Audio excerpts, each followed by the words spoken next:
Bonjour à toutes et à tous, bienvenue sur ma chaîne Miss HK Conseil. J'espère que vous allez bien et que vous êtes prêts pour découvrir un nouveau sujet. Allez, c'est parti, on y va! Je vous retrouve pour une nouvelle vidéo. Aujourd'hui, nous allons parler des secrets de famille. Alors, quelles sont les causes et surtout quelles sont les conséquences pour soi-même et pour l'entourage d'avoir de tels secrets? Alors, on va déjà distinguer ensemble quels sont les bons et les mauvais secrets. Alors, on sait que tous les secrets ne sont pas nocifs, heureusement. Certains sont même inévitables et certains sont même indispensables. Il existe 4 types de secrets. Il y a d'abord les secrets qu'on appelle des secrets doux, qui sont légers et souvent même amusants, comme par exemple la préparation d'un anniversaire, le projet de demande en mariage, le choix d'un prénom pour l'enfant à naître, etc.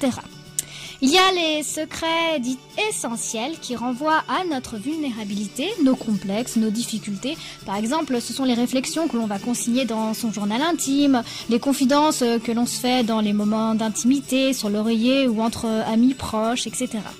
S'ils sont positifs, ils sont donc à préserver. Et il y a également les mauvais secrets, ceux qui mettent gravement en péril leurs détenteurs comme ceux qui en sont exclus. On appelle ça donc les secrets toxiques qui forment ce que l'on appelle donc classiquement les secrets de famille.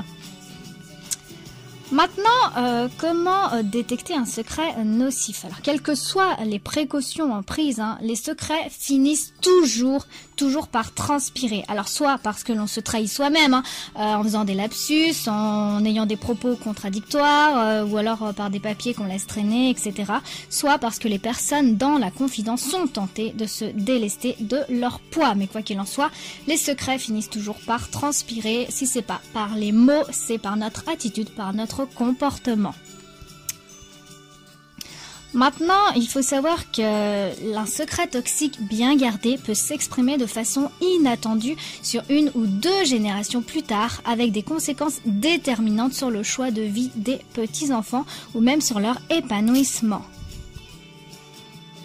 En ce qui concerne les secrets toxiques, les secrets de famille, quand les dire et que raconter?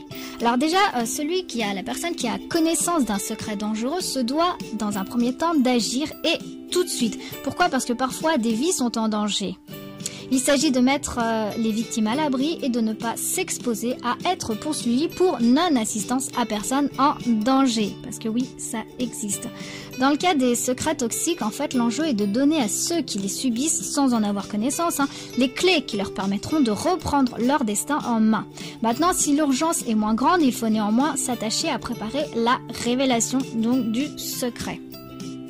Maintenant, au niveau des enfants, que dire à un enfant et que ne pas dire à un enfant? Alors, il faut savoir que les enfants comprennent tout. Tout le monde peut avoir des faiblesses, tout le monde peut échouer là où d'autres réussissent et commettre des erreurs graves. Les enfants le comprennent très bien. Et la vraie faute en fait qu'on peut faire, c'est le défaut de parole. Il faut savoir que dire la vérité à un enfant, lui expliquer pourquoi on s'est trompé, c'est lui permettre déjà, en plus de ne pas répéter nos erreurs. De la même façon, les parents qui choisissent parfois de cacher des faits bouleversants aux enfants pour les protéger du chagrin, ce n'est pas la meilleure des solutions. Et c'est même une grave erreur de jugement que penser que les enfants croient tout ce qu'on leur dit et ne devinent pas ce qu'on ne leur dit pas.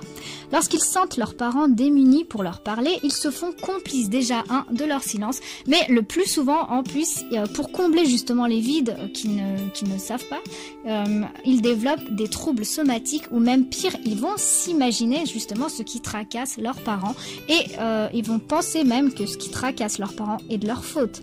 Donc de ce fait, leur révéler un secret leur permet déjà de se dégager de cette culpabilité. Alors maintenant, quels sont les sujets qui concernent les enfants et quels sont les sujets qui ne regardent que les parents? En fait, c'est très simple. Les enfants, déjà, ont le droit de savoir tout ce qui les concerne. Alors que ce soit par exemple leur place dans la filiation, leur éventuelle adoption, les décès dans la famille, les enfants de premier mariage, les modifications familiales en cours, les projets de déménagement ou leur maladie ou celle de leurs parents. Bref, en fait, c'est toutes les informations qui touchent à leur origine et à leur devenir. On n'a pas le droit donc de leur cacher des informations dans la mesure où ces informations leur appartiennent. D'ailleurs, il faut savoir que quand on a longtemps caché des informations à un enfant le concernant, il n'est jamais trop tard pour les lui révéler. Même si c'est difficile, il faut lui dire pourquoi on estime s'être trompé en le laissant se construire sur des illusions. Il faut l'aider à trouver des réponses aux questions qu'il se pose. Et l'initiative de faire appel à un thérapeute peut vraiment aider, peut être salutaire. Alors, pour autant, il n'est pas question de tout dire à ses enfants. Les enfants n'ont pas à connaître la vie privée des adultes. Et si je dois résumer, il faut savoir que ce que les grandes personnes font entre elles ne regarde pas les enfants.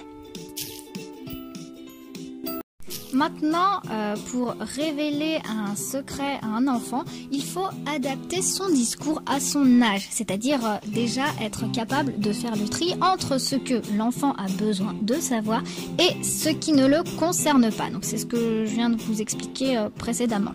Donc le fait d'adapter le discours en fonction de l'âge, c'est déjà comprendre qu'il n'y a pas d'âge idéal pour parler à son enfant des secrets qui le concernent, mais plutôt il y a une façon de parler adaptée à sa pensée, avec des mots simples et surtout sans compliquer l'information. Si je devais conclure sur tout ce qui a été dit sur les secrets de famille, révéler un secret de famille nécessite une bonne dose de courage, une bonne dose de réflexion et de doigté. Alors cependant, il faut être conscient que tous les problèmes ne se dissiperont pas instantanément à la révélation de ce secret. La vérité n'est que le premier acte d'un long processus de réparation. C'est tout un mode de communication, c'est tout un réseau de complicité qui se trouve ébranlé, toute une économie familiale qu'il faut rééquilibrer.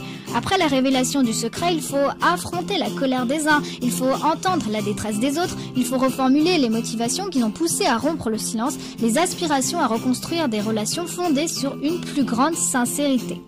Maintenant, je vais répondre à une question qui m'est très souvent posée lors de mes consultations. Doit-on tout confier à son conjoint ? Donc en fait aujourd'hui c'est vrai qu'on a tendance à considérer qu'un couple sain est un couple qui communique bien. Alors en fait, si vous voulez, j'ai envie de vous dire que c'est à chaque couple de définir ce que chacun peut garder pour soi, ce qui relève de son jardin secret, par exemple son courrier personnel, les conversations entre amis, etc. et ce qui doit être dit à l'autre. Ceci devant fonctionner bien sûr sur un principe de réciprocité.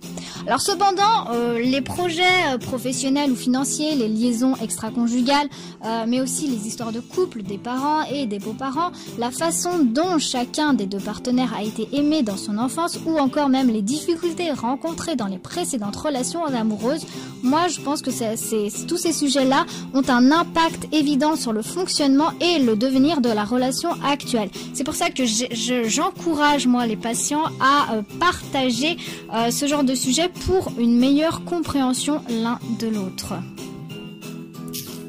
Si vous avez des commentaires sur le sujet, sur les secrets de famille, ce genre de choses, quels sont les secrets toxiques ou non, n'hésitez pas à me laisser des commentaires. Cette vidéo est à présent terminée. J'espère que le sujet vous aura plu. N'hésitez pas à me laisser vos commentaires. N'hésitez pas également à liker et à partager. Je vous remercie pour avoir regardé ma vidéo. Je remercie également particulièrement mes abonnés. Si vous ne faites pas encore partie de la communauté HK, n'hésitez pas. Faites le premier pas. Abonnez-vous. Quant à moi, je vous dis à bientôt. Et d'ici là, prenez soin de vous.